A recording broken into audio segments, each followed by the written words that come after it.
ஏய் கந்தவேல, அவனை பார்த்து கத்துக்கடா. எப்படி சிந்திக்கிறான் பாரு இன்ஜினை பத்திய. இந்நேரம் ரேடியேட்டர் உள்ள பூந்து தெர்மோஸ்ல வந்து நிப்பான் நேரம். அந்த அளவு உள்ள பூந்து சிந்திக்கிறான் அவன். நீ என்ன பண்ற? அவனை பார்த்து கத்துக்க. அவனை பார்த்து சும்மா டெய்லியும் வர்றதும் போறதும் சாப்பிட்றது இப்படியே பையத்துக்கு வீட்டுக்கு போறது இதான் உனக்கு வேலை. கத்துக்கிட்டு தானே இருக்கு. ஆமா கிழிச்ச வேலையை பரப்பா.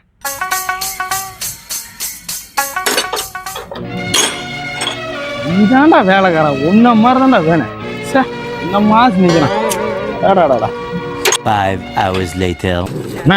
அவன் மதியானமே இன்ஜின் மாட்டி முடிச்சிட்டான். இது வரைக்குமே யோசிச்சுட்டு இருக்கான். அப்படின்னு வச்சுக்கிறான். என்ன ஓப்பி அடிக்கிறானா? முதல்ல அவனை போய் கேளுங்க, அப்புறம் என்ன கேட்கலாம். சும்மா திட்டிகிட்டே இருக்கீங்க. என்ன தம்பியா, இன்ஜினும் மதியானமா மாட்டி முடிச்சிட்ட அப்படின்னு ரொம்ப நேரம் யோசிச்சுட்டு இருக்க. அப்படின்னு யோசிச்சுட்டு இருக்க. இல்லண்ணே, ஒரு வீடியோ பண்றதுக்காக நானும் மதியானத்துல இருந்து ஒரு கண்டென்ட் யோசிச்சுட்டு இருக்கேன். ஒண்ணும் கிடைக்க மாட்டேதுண்ணே. நீங்க ஏதாவது கண்டென்ட் இருந்தா சொல்றீங்களா? கண்டென்டா? ஏண்டா உன்னை பத்தி அவன்கிட்ட அம்மா பெருமே பேசிட்டு வந்துருக்கு. இது என்ன வேலைக்கு வரீங்களா? வீடியோ எடுக்க வரீங்களா?